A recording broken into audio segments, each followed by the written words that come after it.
Satnam, hello. Welcome to Yoga Books with Sacha, aka Astro Sacha, aka Mahashakti. Today we are discussing one of my favorite yoga books. It is called Marriage on the Spiritual Path.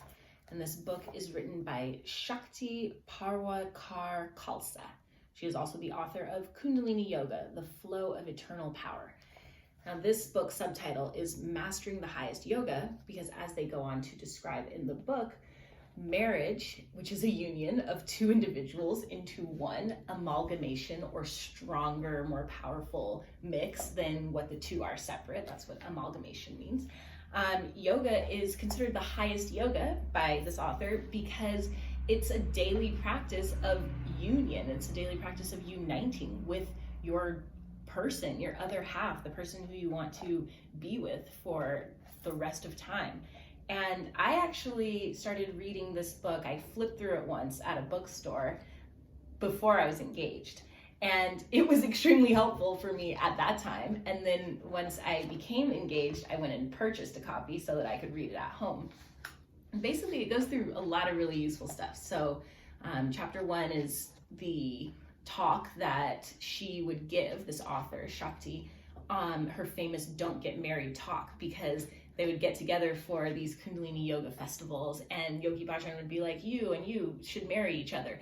And, you know, him as a spiritual teacher is seeing some potential for these two people to marry each other and grow together, but they might not really know each other. And so, you know, of course, some people went with it, some people didn't. But the author of this book would always give them a talk like, don't get married, you know, don't do it unless you do want to grow with this person for the rest of your life. We talk about how to be human in 4 stages. This is just how we're all evolving as individuals and together. We talk about union, amalgamation, what is love, grace and dignity, the sun and the moon.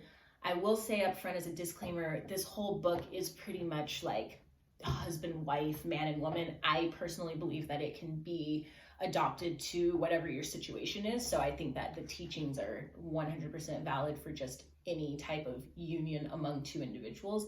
But that's just something to know, which is how a lot of books are written. And so anyway, she goes into words for women, what women are seeking, the woman's power, a poem called Divine Mother written by Yogi Bhajan. Then it's messages for men, what women really want, how to honor your word, when a boy becomes a man, the successful man, challenges in marriage, how to spoil a marriage is by comparing, competing, and complaining. She talks about some things that you should actually go through before you get married to somebody.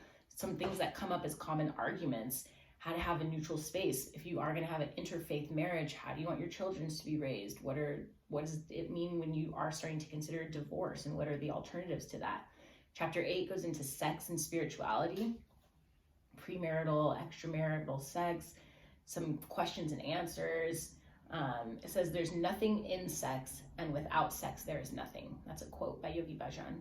Chapter 9, professionally speaking. So these are actually some short essays by other teachers. Chapter 10 is when Yogi Bhajan speaks. They share some of what he spoke at some people's weddings. Chapter 11, it says yogic technology to the rescue, some actual things that you can practice with your partner and yourself. One of them being the Grace of God meditation, which is highly, highly recommended for women. I've been doing it myself for about 300 days in a row. So it's something that I'm getting a really deep experience in, and it all relates to, you know, my goals of becoming married in the next near future. Talks about the wedding, the vows, and then some of like just Yogi Bhajan's other talks on marriage. So what I wanted to share today is just really this book as a whole. I think that it's excellent. I highly recommend it. They talk about how to deal if you get angry. It must be love, but let's be sure. I'm trying to find a good little excerpt to read to you. Maybe one more quote. So challenges in marriage, how to spoil a marriage. Pour just one little drop of lemon juice into a glass of milk. Suddenly the whole thing curdles and turns sour. Similarly, there are 3 ingredients that can turn your marriage sour. They are the 3 C's: compare, compete, and complain. So it's really good stuff. I highly recommend it. I'll probably do a podcast episode on the yoga teachings around marriage when I start season 4. So in the meantime, the link is below for Marriage on the Spiritual Path. And if you've checked it out, I would love to hear about it if it's made a difference for you. One of the practices that I also picked up from this book, I'll just share really briefly because I just wasn't familiar with it before this book, is the poem, I guess you could say poem or scripture, So Purik. And this is something that is recommended to be recited 11 times a day before marriage. It says it's a woman's special worship.